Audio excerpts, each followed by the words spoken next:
Gentlemen, summertime is here.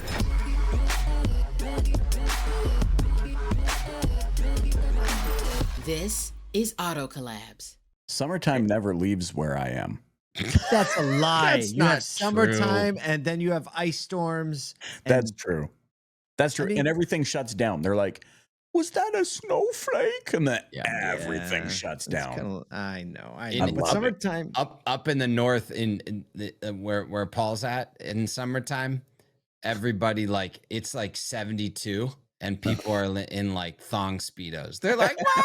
It's so hot." Listen, I think the ratio of thong speedos to people up here is probably only lower in Alberta, Canada. I don't think you could buy one if you wanted to. Thank goodness.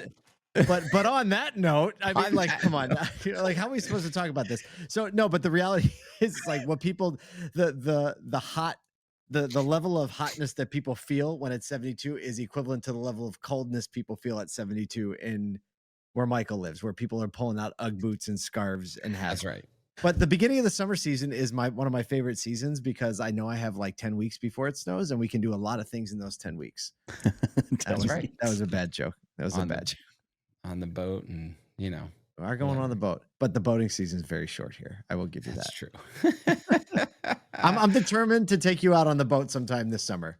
Let's do it. All right. This boat and weather conversation has nothing to do with the fact that we're going to be hanging out today with Thuy with Mia Labs, and I'm excited about this conversation. We got to meet her at ASOTU just briefly, and we've gotten to know the team there. But I can't wait to dig a little bit in, understand what makes her tick, what makes her team tick, all that type of stuff. So, hey, whatever your weather is, we hope you enjoy this conversation with Thuy. Thuy, thank you so much for joining us today. It was awesome to be with some of your team, I will say, at ASOTU. And I did receive one of the very highest quality pieces of swag I have ever gotten in my life. Legit. Like, Kyle, I Absolutely. mentioned it to Kyle. I was like, did you see this thing? Like, it was amazing. So I don't know if you had something to do with that, or if So Scott Trailer, who's another VP of sales at Mia, I was teasing him, like, you're like our chief merch officer. So if this AI thing don't work out, we're gonna create a new streetwear brand. it was really great. Perfect. I'm telling you, a good piece of merch can't hurt anyone. Like, I mean, everybody can bring pens, right? But to bring a real quality piece of merch, that's a whole other did you level. feel that hoodie, Kyle? It's got some weight to it. It's got a little bit of weight. My kids and my wife were like, this is Length. going on the boat with us. That's It awesome. would be a great It's boat. it is. See, a great everybody's boat jealous hoodie. of the hoodie now. That's the Yes. thing. Well, let me know. I'm happy to ship out a few for your families. There you go. Look at Oh, that. thank you so Oh, much. look Thank at you so that. much. Look at that. Anytime. One question that we always like to ask first time guests on this show is just like the Cliff's notes of how you ended up in the auto industry, because it's always a wild ride and it's never one. It's very rarely one that people expected. So how did you get here? Definitely not linear, right? Never. So, like most of us, I stumbled into the industry completely by accident, right? Got married in 2000, moved from Michigan to LA, had no job, and actually purchased my very first car by myself as an adult because both my parents were retirees from General Motors. So growing up, we just went down to a lot, picked out a car, and brought it home. There was no door involved, right? So it took me 14 hours to buy that car. Like And in person? in person. Whoa. This was back in 2000. That's a special one. That's like they need to bring you 3 meals. Well, in order to get out of that situation, I said, my husband and I are going to go have dinner and we'll be back. And they just did everything they could. I'm like, I'm out of here. I'm starving. Right. So we actually did go to dinner, and I said, we're done. We're going home after this. And he's like, Thuy, please, can you just shut up? I want this car so bad. So we went back. He signs all of his paperwork, and I'm not feeling good about this at all. Right. And I get back. I find carsdirect.com online. I do a little research, and this is when you could see the transaction pricing. I don't know if you knew this. This is back in That's early days of cars. Early. Yeah. Gone are the interwebs for dealer, right? Dealers didn't even have their websites Right. at that point. Some did and some didn't. So I take a peek, and I find out that we paid way too much. And Right. that didn't That's a terrible moment. That's the worst feeling, especially after 14 hours. Ugh. 13 hours, a lot of heartburn, right? But my husband got his truck, I'm super happy with it. But then I started poking around the website and like, oh, they're hiring. I don't have a job right now. I was a newlywed, right? So I went down there, and I'd been in sales for many, many years. So I got hired on right away. And that was my first entry into the car business. And I'm curious like a 5-year-old, right? So I ask a lot of questions. I want to learn at every step. And my dealer friends were so giving of the information and making sure that I was going to be successful as well. So I locked arms with a couple of really big stores here in Southern California, and we just cranked out a ton of cars. Amazing. What You else know did what's you so sell? interesting there though is like it's and this is the problem. You know, you getting into the car business was because you had a bad experience, right? That there was a one-off, maybe dealer that wasn't doing things right, that wasn't caring for you. Maybe something about that 14-hour experience just wasn't right. You overpaid for the car. But then you get in the industry and you look around and you're like, no, all these people, they're doing great. And we're gonna do great business together, and they're gonna serve the people well, right? Right. But I took some of those learnings and catapulted myself to make sure I was successful, because I shared that story, right? And so when I was telling them how I was going to sell them a car, they bought everything, because at that time, getting an out the door price from somebody was like really difficult, right? From a salesperson at a dealership. I just gave it to them because I had a sales manager up my back every single day. I had like 300 leads I had to get through and answer everybody, right? And smile and dial. So I just got It's still hard to get that though. It's can still break- hard to get the out the door. I I know. can hook you up, buddy. You need an out the door? I can do it for you. Let's go. I got a 10 key. I got a 10 key. I'm ready to Yo, rip. Give me I the love the keys sound of and a we'll 10 roll. key. I got you. How That's many people, amazing. how many people under 35 do you think understand what a 10 key is? Nobody. And I have to, Paul, it's funny you make that joke, because I have to stop making these old lady jokes anymore, right? Like, garage looks like Sanford and Sons. Everybody's like, what's a Sanford and Son, right? Yeah. Yeah. I wish I could show you. I can't. I'm not allowed to anymore. But Right?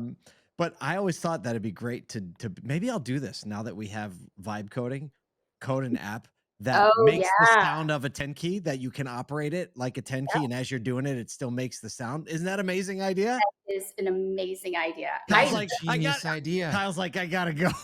I'm gonna go make Hold that on. app right now. I'll probably do that tonight. later. The kids will be watching TV. What are you doing? I'm building Right. a 10 key app Right. that will Build a only 10 key that app. only people over 35 will even have a chance at understanding. Like, wait, you Dealers have to are wait that so long for it to print out on the receipt? Yes, you Yeah. do. And yes, the red ink is getting a little low, right?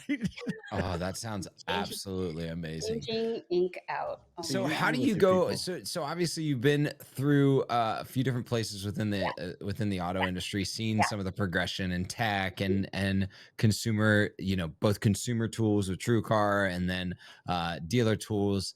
What led you to the place you're at now, being in an environment where AI is kind of the all day, every day? You know, it's proliferating, right? This thing is moving at breakneck speed. So coming from the consumer side, and I've just been working with dealers for 20 plus years, but once I was introduced to our technology, the top of my head popped off, and I started to think about the different communications and issues I had when I was selling cars, even, and myself as a consumer. And time is a non-renewable resource. We don't get that back. So I'm always about making sure I maximize my dealer's time all the time, right? So, and that is, we're going to do this by deploying AI agents, multiple agents at the store. So when I saw the tech, Kyle, it was like, it's over. Goodbye to my legacy type products. Goodbye to all of the third-party lead sources. I see future with AI and dealer, but you're still going to need me as a salesperson, right? That's right. To unravel some of that technology language and how it applies at dealerships. You know, I love how you said like multiple agents, because I think I get this question all the time, because I love tech, and people across the industry, especially dealers I know, they know that I love tech.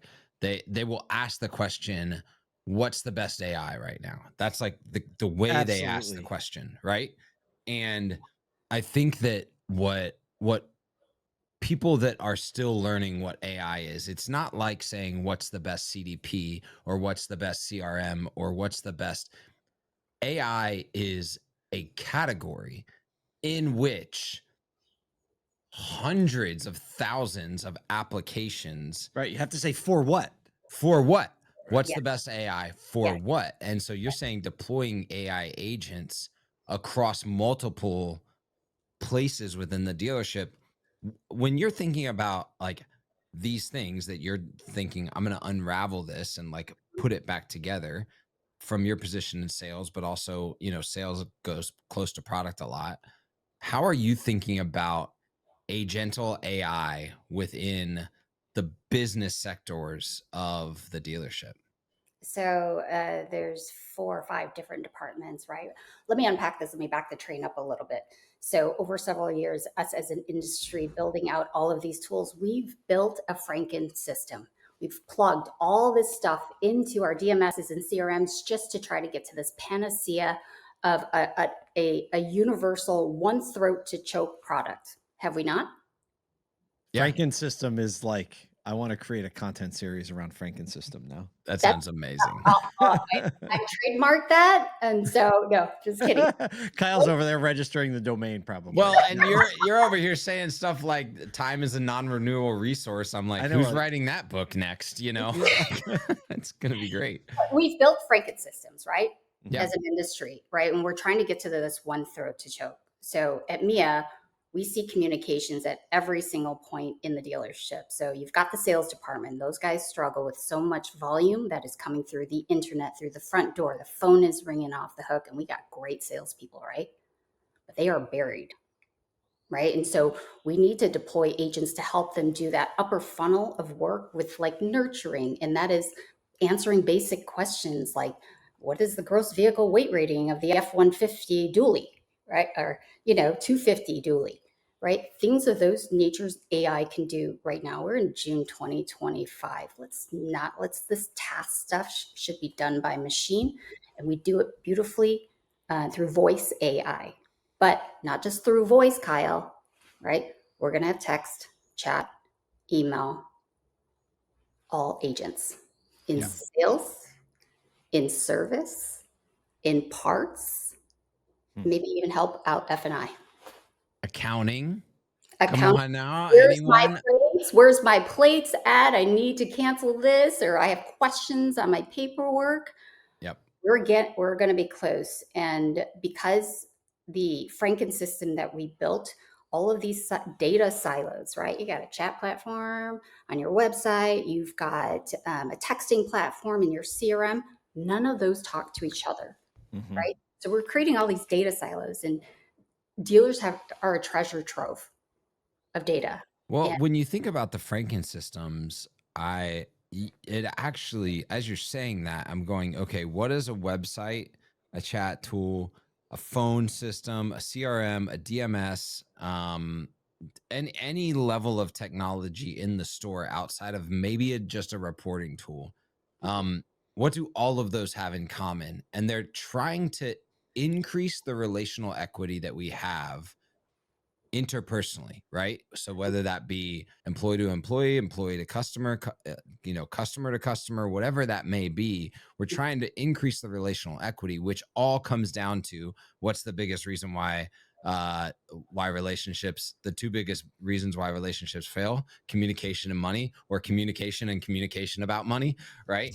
So, which are major things in our stores. So if we can solve the communication gap across multiple systems, we start to solve the relational gap, which is where, a client is made and not just transactional customer. We want to. If I had popcorn, I'd be eating it right now.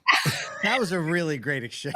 Yeah, that was awesome, Kyle. I appreciate that insight also. And there was a word that you said in there. I was like, shit, did I write that down? It was good. We're recording this. If you didn't know, we're gonna be fine. We're recording this. Yeah, I'll play it back, and I'm going to steal that. You guys are going to steal my Franken system, and I'm going to steal Kyle's word. But all of those data points, right, is a treasure trove of data. And ideally it should be in one space, right? We shouldn't have all of these different communications in different areas. Over time, as long as the dealer stays on our system, we're going to remember every single conversation. And so it's going to be, hey, Kyle, back for your 10,000 mile service. How's the family doing? It's going to, well, and I think that's an important part. I love that you call that out too, because a lot of people, and this is tough in our industry, right? We're trying to solve the thing that's right now. And that's important. I have too many calls. I have too many leads. I'm not able to follow up well with these things. I'm not able to answer questions quick enough for customers. I'm not able to get the data out of the systems quick enough as a customer. All of those things can be solved today. But what you just said is actually foresight into picking a partner or an AI tool or agent that is going to learn my business over time and be a loyal part of my organization, actually 2, 3, 5, 7 years down the line, when loyalty becomes important with that interaction as well. So what do you think happens when we have all of this data? Magic? I don't know.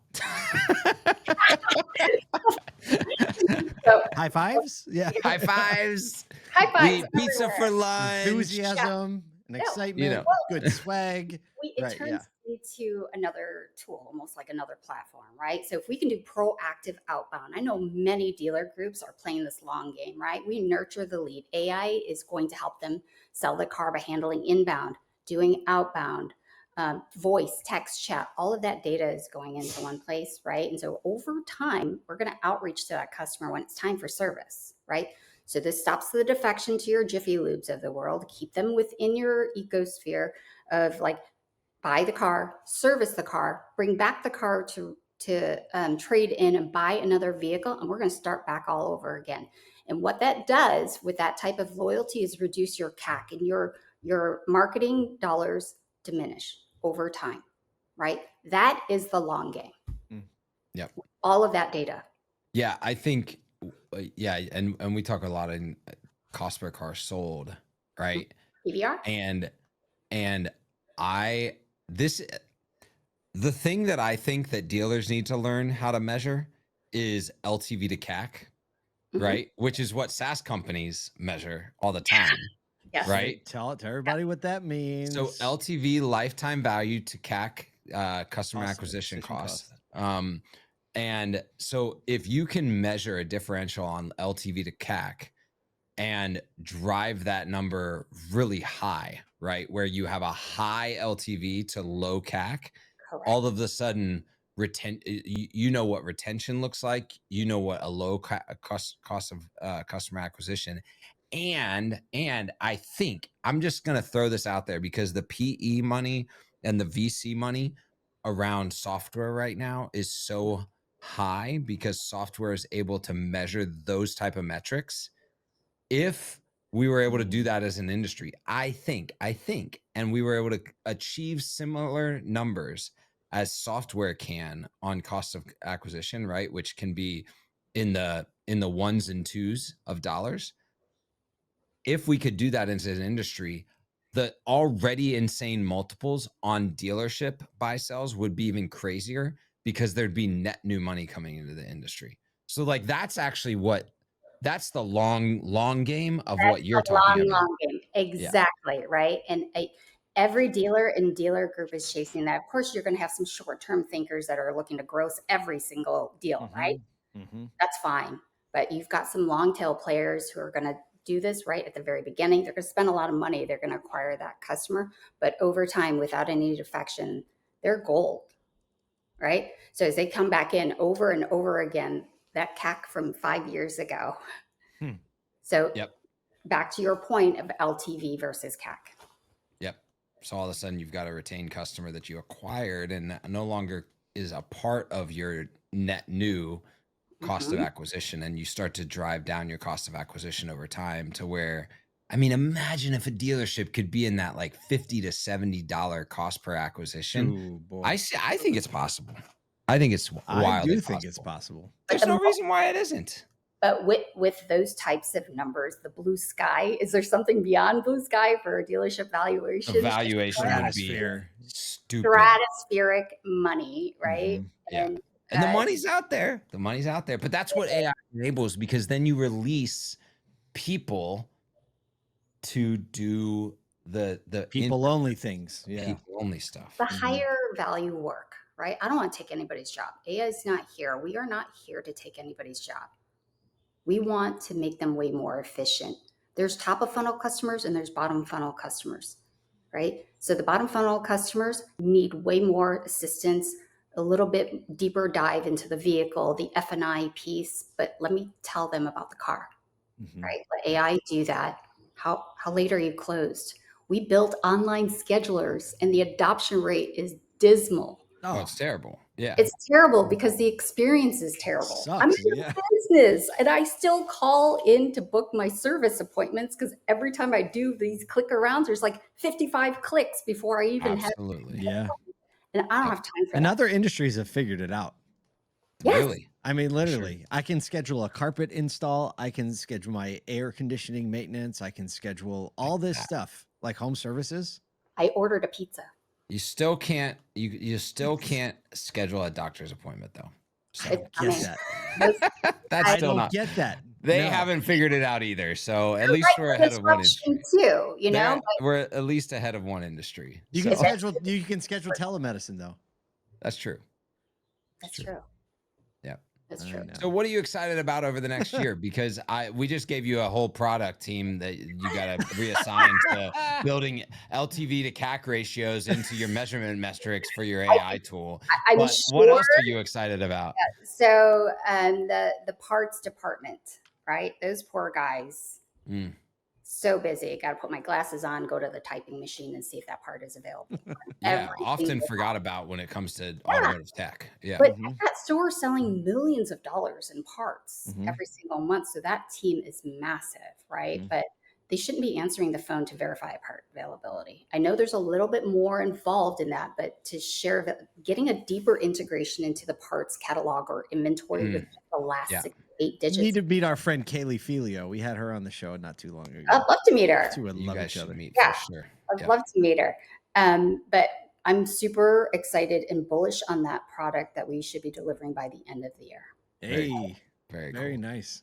It's Well, it's been fun Wow. talking to you. I'm just excited because I'm all nerded out right Found now. a new sparring partner. hey, I'm you said like, vibe let's talk a coding, bit and I'm more. like, oh, Let's go. my whole life. Had me at vibe coding. Yeah.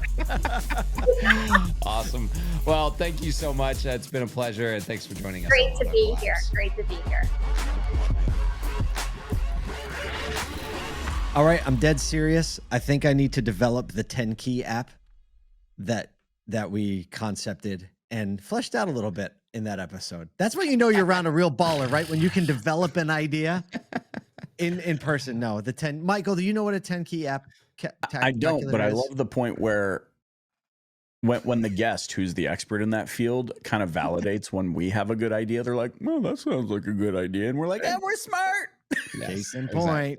Case in point. My favorite part, and you guys know this about me, I am just so much about this retention flywheel and the fact that AI is being leveraged to reduce customer acquisition costs, to think about building long-term loyalty. It's not just about like, oh, just that one call that we had to handle or that one task that we had to handle, that this is a string of events that capture customers' life cycle over time and understand and relate back, especially in an industry with, as it's turning, the high turnover, but we still have a high turnover industry in the sales and service departments. We get the opportunity now to have an employee type that spans turnover, and that increases customer loyalty over time. Oh, I like that. You know, I just feel like, and we'll see if this happens, but when you meet somebody and you vibe like that, I feel like Thuy is going to be a part of a lot of amazing conversations, and I'm glad we just had the first one so we can get to the second one. So on behalf of Mountsier, Michael Cirillo, and myself, thanks for coming along from the ride. Look on the App Store coming up for Paul J. Daly's 10 Key Extravaganza app, because it's going to happen. Thank you so much for listening to Auto Collabs.